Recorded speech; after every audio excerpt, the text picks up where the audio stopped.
So welcome to part 2 of Unit 4 on socialization. Continue following along in Chapter 4 of your textbook. In this second video, you will learn to identify different types of socialization. You will learn to compare sociological perspectives on socialization. You will examine the roles of agents of socialization. And you will describe when and how resocialization occurs and some of the characteristics of a total institution. So let's begin by looking at some of the different types of socialization. Primary socialization occurs in childhood. It looks at the importance of healthy childhood development.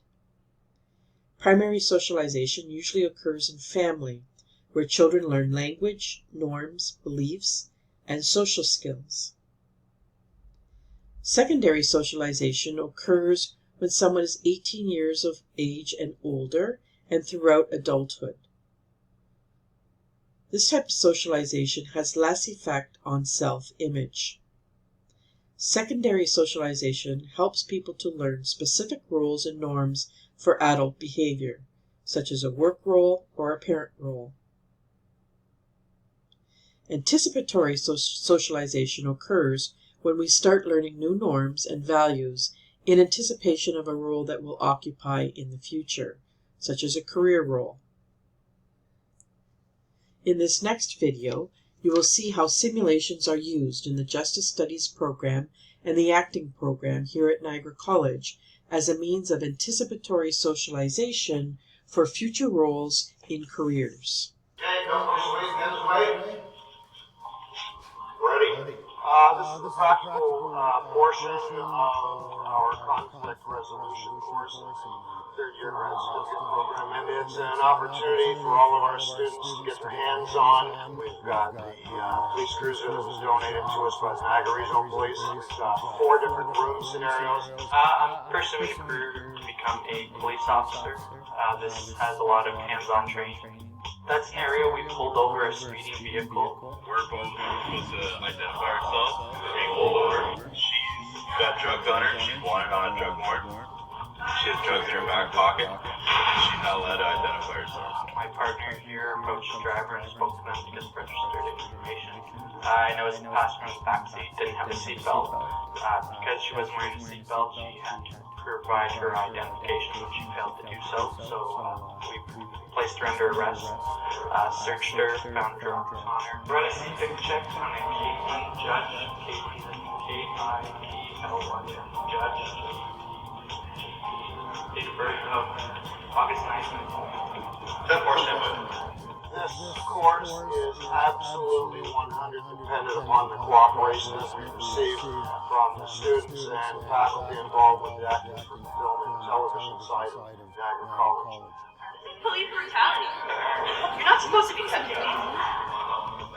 Well, it gives you life experience, and you get to see what these officers are doing. And as an actor, you need to be curious about different occupations, different people, learning what they do. So this gives a little bit of insight into that world. My character today is somebody who he doesn't want to give his name.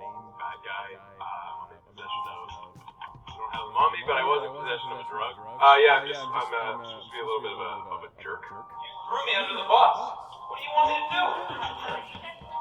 Again, this program is, I think, in the province, very unique. I don't know of any other of the college institutions that bring in 2 separate and very distinct sections to make a program or a course work. So this has been great. Kudos to Niagara College for allowing that to happen. So let's look at some sociological perspectives on socialization. From a functionalist perspective, socialization establishes and reinforces social norms and teaches social integration so people can internalize society's norms. From the conflict perspective, socialization teaches people their quote-unquote place in society. Symbolic interactionist perspective, from socialization we learn meanings and we are taught through socialization how it influences our sense of self. From a feminist perspective, we know that socialization teaches us that patriarchy shapes cultural values and norms. People are socialized based on their gender, and they learn a gendered identity. Example, girls should be ladylike, or that boys shouldn't cry.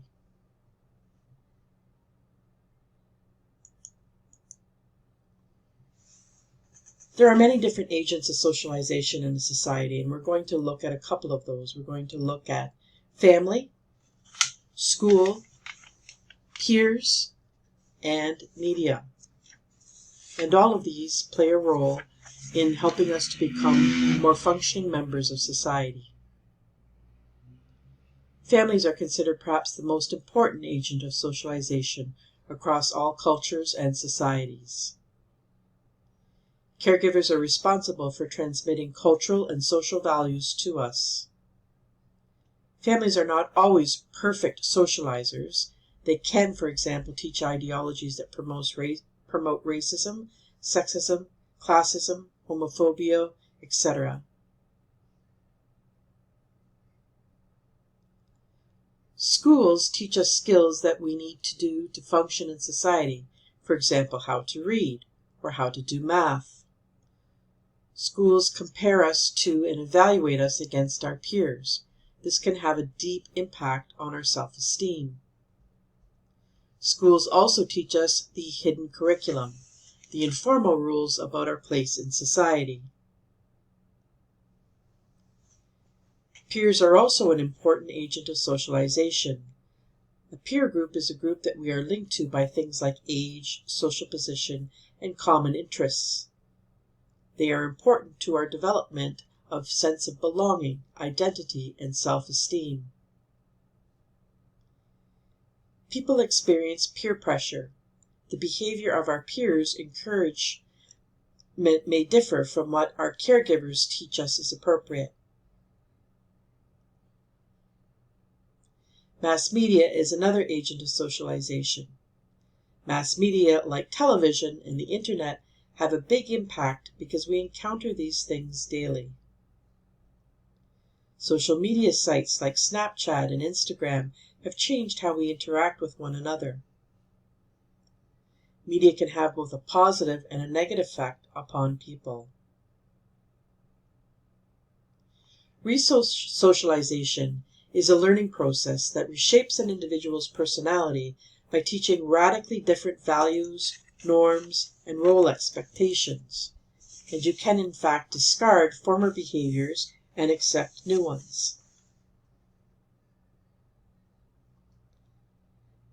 Examples of voluntary socialization include choosing to retire, choosing to stay home to care for children, choosing to stay home to care for elderly parents, seeking treatment for addiction or mental health issues, or getting married. Going to college can also be a form of voluntary resocialization, where you undergo a series of changes to adjust to campus life and negotiate a new set of expectations. For international students traveling abroad to study, there is an additional adjustment to a new country and culture, in addition to new school systems, new rules, and new structures.